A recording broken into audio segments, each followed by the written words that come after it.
What did you make of the 2021-2022 St. Mary's team, and where do you see them going forward? So I've had a little bit of a mini crush on them for like going on 15 years now, where it was like the late 2000s and they're always frisky. This is the Patty Mills, Matthew Dellavedova, Omar Mm-hmm. Samhan era. They had that one year they made the Sweet 16. And the thing that stood standard for them for so long was like every time you turned in, they got terrific shots. Their offense was so fun to watch. They shot the ball super well.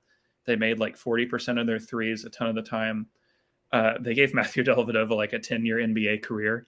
So that's kind of a big deal to me. And then all of a sudden in the COVID year, their offense turned to garbage while the defense kept them alive.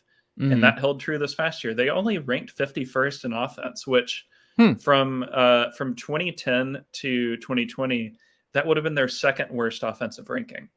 Mm-hmm. But they ranked 12th best defensively, which was their best defense of all time. They were terrific at shutting down the boards. They never fouled. They forced a lot of one-on-one scoring. They took away three-point attempts. I mean, you just got to go back and watch that game where they beat Gonzaga at home to see that in action. They played a pretty mediocre offensive game. Hmm. They did not shoot very well. They did not really get to the line at all. Not much work on the offensive boards. Barely won the turnover battle, but they forced Gonzaga into a billion tough twos. I mean, Drew Timme was held scoreless for 30 minutes or something like that. And Chet fouled out. It was a game where, teams lose weird ones on the road in college basketball all the time, but Gonzaga does not look helpless on offense ever. And they did Mm-hmm. against St. Mary's because they had a terrific game plan. So they weren't as watchable or as, friendly to the eye. One need only to look back to them playing Wisconsin around Thanksgiving for a truly disgusting test of how much you can handle in a given basketball game. Mm-hmm. But it worked for them, and it worked to the tune of, a round of 32 visit, whooped Indiana, got whooped by UCLA, but I don't think anybody would really be offended by that because UCLA was very good. Mm-hmm. And most importantly, you closed your regular season by beating Gonzaga. That's huge to them. So, I mean, again, for 15 years now, back when I was a bigger message boarder, I used to have this like standard list I'd keep around for whenever Tennessee was involved in a coaching search, which was more or less every 2 years. Mm-hmm. And every time I had one, Randy Bennett was always on that wish list because it's just standard. St. Mary's is always frisky, Mm-hmm. always tough to beat. You may not love their style of basketball, but it always works. They've never been bad Yeah. since I have started watching college hoops.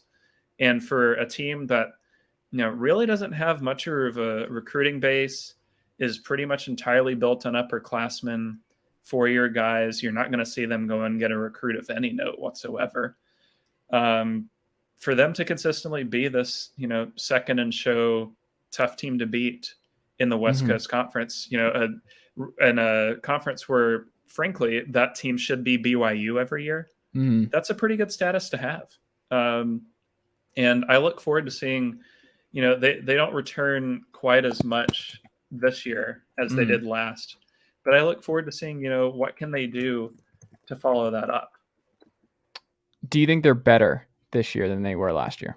No, I mean, they lost Tommy Kuzi, who is kind of the heart and soul of that team. They do return a decent bit, but they're going to have to replace a bunch. And I mean, their rotation as it stands right now is looking at including 3 or even 4 freshmen, which is never great for a mid-major. Yeah. But I don't think they'll be better. I think that kind of where Lunardi had them, he had them as the actual last team in his field. Mm-hmm. And somewhere on that bubble feels pretty apt. Like last 4 in, first 4 out. That's kind of where they're going to be around most of the season, if I had to guess. But yet again, they're going to be a tough out. I mean, I don't know who they'll have on their non-conference slate because I don't think it's fully decided, but it wouldn't surprise me if they pop up and beat somebody of note this year, or even, once again, pull off one over Gonzaga at home. Who do you think it leads the team in usage? That's a tough one. I would probably say Logan Johnson is the best bet. But I've kind of learned to not really be surprised by much of anything they do. So Logan Johnson would be the best bet, but Alex Dukas could do it. Kyle Bowen, probably one of those three seniors. What's the best way they match up with Gonzaga? Is there a chance they match up with Gonzaga with what we know about Gonzaga's roster now? I think you just like do the same thing where you crank the pace down to 0. Take away the threes and just say, Gonzaga, if you can hit a bunch of 10-footers, take your 20-point win and go home. But if you can't hit 10-footers tonight, we're going to have a chance. Basically, to quote, I think you should leave, you got to swap it up. We're all trying to find the guy who did this. Mm-hmm. We are.